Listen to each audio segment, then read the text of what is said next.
নাসিরুদ্দিন পাটোয়ারির ওপর হামলা, যা বললেন হাসনাত আবদুল্লাহ।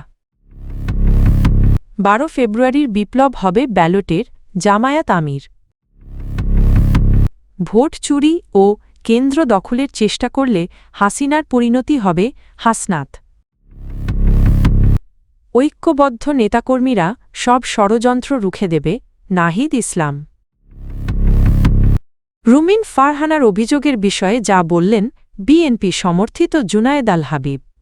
হাবিবুল্লাহ বাহার কলেজে আমন্ত্রিত অতিথি হিসেবে একটি অনুষ্ঠানে যোগ দিতে গিয়ে ঢাকা ৮ আসনের সংসদ সদস্য পদপ্রার্থী ও জাতীয় নাগরিক পার্টির এনসিপি মুখ্য সমন্বয়ক নাসিরুদ্দিন পাটোয়ারির ওপর হামলার অভিযোগ উঠেছে। মঙ্গলবার ২৭ জানুয়ারি রাজধানীর হাবিবুল্লাহ বাহার কলেজে এ ঘটনা ঘটে বলে অভিযোগ করা হয়। ঘটনার পরপরই এনসিপির দক্ষিণাঞ্চলের মুখ্য সংগঠক এবং কুমিল্লা -৪ দেবিদ্বার আসনে জামায়াত জোটের প্রার্থী হাসনাত আবদুল্লাহ তার ভেরিফাইড ফেসবুক আইডিতে একটি পোস্ট দেন। পোস্টে তিনি অভিযোগ করেন, হাবিবুল্লাহ বাহার কলেজের সামনে ছাত্রদলের নেতাকর্মীরা নাসিরুদ্দিন পাটোয়ারির ওপর হামলা চালিয়েছে। হাসনাত আবদুল্লাহ তার পোস্টে নাসিরুদ্দিন পাটোয়ারিকে ফ্যাসিবাদ বিরোধী আন্দোলনের একজন বিপ্লবী যোদ্ধা হিসেবে উল্লেখ করেন এবং এই হামলার পেছনের কারণ নিয়ে প্রশ্ন তোলেন। জামায়াতে ইসলামীর আমির ডা. শফিকুর রহমান বলেছেন, ২৪-এর আন্দোলন ছিল বুলেটের বিরুদ্ধে, আর আসন্ন ১২ ফেব্রুয়ারির আন্দোলন হবে ব্যালটের মাধ্যমে। তিনি বলেন, গণভোটের মধ্য দিয়ে জনগণ ফ্যাসিবাদের বিরুদ্ধে চূড়ান্ত রায় দেবে। মঙ্গলবার ২৭ জানুয়ারি সকালে যশোর কেন্দ্রীয় ঈদগাহে জাতীয় সংসদ নির্বাচনে ১০ দলীয় জোটের প্রার্থীদের সমর্থন ও গণভোটের পক্ষে আয়োজিত এক নির্বাচনী জনসভায় প্রধান অতিথির বক্তব্যে তিনি এসব কথা বলেন। ডা. শফিকুর রহমান বলেন, জামায়াতের কর্মীরা একমাত্র আল্লাহ ছাড়া কারো সামনে মাথা নত করে না।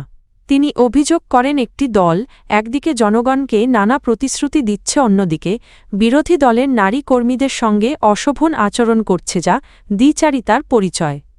তিনি বলেন, যারা এখন এমন আচরণ করছে তারা ক্ষমতায় গেলে নারীদের নিরাপত্তা নিশ্চিত করতে পারবে না, এটাই স্পষ্ট হয়ে যায়। আইন নিজের হাতে না নেওয়ার আহ্বান জানিয়ে জামায়াত আমির বলেন, জামায়াতের কোনো নেতা বা কর্মী আচরণবিধি ভঙ্গ করলে সংশ্লিষ্ট কর্তৃপক্ষের মাধ্যমে ব্যবস্থা নিতে হবে। আইন নিজের হাতে তুলে নেওয়ার অধিকার কারও নেই। তিনি আরও অভিযোগ করেন, জনগণের ভোটে পরাজয়ের আশঙ্কায় ১০ দলীয় জোটের পক্ষে প্রচারণায় অংশ নেওয়া মা বোনদের সঙ্গে কোথাও কোথাও অমানবিক আচরণ করা হচ্ছে।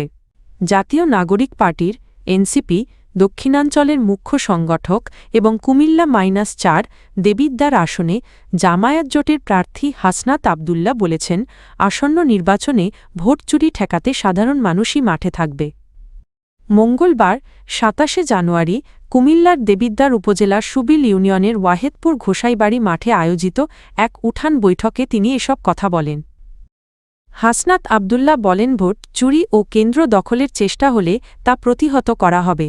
তিনি দাবি করেন, তরুণ প্রজন্ম জুলাই আন্দোলনের অংশগ্রহণকারীরা কৃষক ও শ্রমিকসহ সাধারণ মানুষ একত্রিত হয়ে ভোট ডাকাতি রুখে দেবে। তার ভাষায়, যারা কেন্দ্র দখলের চেষ্টা করবে তাদের বিরুদ্ধে আইনগত ব্যবস্থা নেওয়া হবে। তিনি আরও বলেন, জুলাই আন্দোলনের সময় যেভাবে নারীরা রাজপথে নেমে আন্দোলনকারীদের সহযোগিতা করেছিলেন, এবারও ভোটের দিন মা বোনেরা গুরুত্বপূর্ণ ভূমিকা রাখবেন। তিনি ভোটারদের ভোটকেন্দ্র পাহারা দেওয়ার আহ্বান জানান এবং বলেন, ফজরের নামাজের পর থেকেই সবাইকে সতর্ক অবস্থানে থাকতে হবে। হাসনাত আবদুল্লাহ অভিযোগ করেন, এখনও কেউ কেউ ভোটকেন্দ্র দখল ও ভোট চুরির পরিকল্পনা করছে। তাদের উদ্দেশ্যে তিনি সতর্ক বার্তা দিয়ে বলেন, জনগণের ভোটাধিকার প্রতিষ্ঠার জন্য অতীতে যে ত্যাগ ও রক্তক্ষয় হয়েছে তা যেন আবার ব্যর্থ না হয়।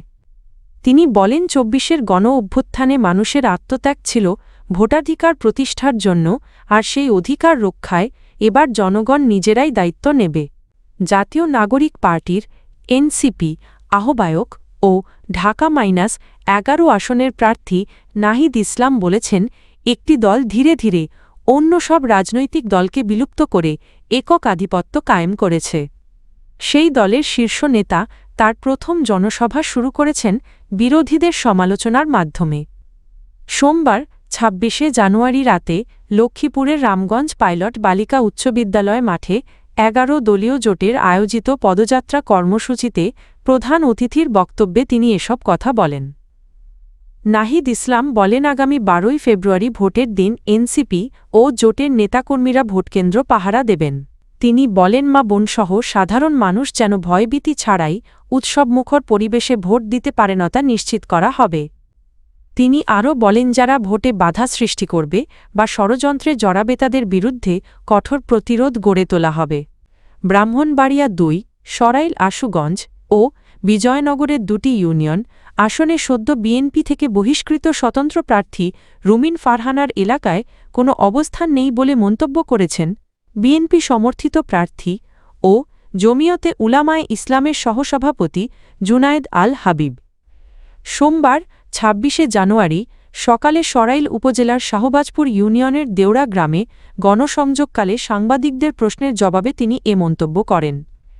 জুনায়েদ আল হাবিব বলেন, এই আসনে ভোটের পরিবেশ সুষ্ঠু ও স্বাভাবিক রয়েছে। সব প্রার্থী নিজ নিজ অবস্থান থেকে নির্বিঘ্নে নির্বাচনী প্রচারণা চালাচ্ছেন। এই কারণে প্রশাসনের পক্ষ থেকে কোনো হস্তক্ষেপের প্রয়োজন হয়নি। রুমিন ফারহানার পক্ষ থেকে পেশিশক্তি ও কালো টাকার প্রভাবের যে অভিযোগ তোলা হয়েছে তা মিথ্যা ও বানোয়াট বলে দাবি করেন তিনি। তার ভাষ্য অনুযায়ী প্রশাসনের বিরুদ্ধে পক্ষপাতিত্ব কিংবা তার বিরুদ্ধে পেশিশক্তি ও কালো টাকার অভিযোগের কোনো ভিত্তি নেই। রুমিন ফারহানার প্রতি ইঙ্গিত করে তিনি বলেন, একজন স্বতন্ত্র প্রার্থী হয়ে তিনি যেসব অভিযোগ তুলছেন তা সাধারণত জাতীয় পর্যায়ের দলীয় নেতৃত্বের বিষয়। অন্য কোনো প্রার্থী নির্বাচনের পরিবেশ নিয়ে এমন অভিযোগ করেননি। তিনি দাবি করেন, দেশের সুষ্ঠু নির্বাচন প্রশ্নবিদ্ধ করতে পরাজিত ও ফ্যাসিবাদী শক্তির ইন্ধনেই এ ধরনের অভিযোগ তোলা হচ্ছে।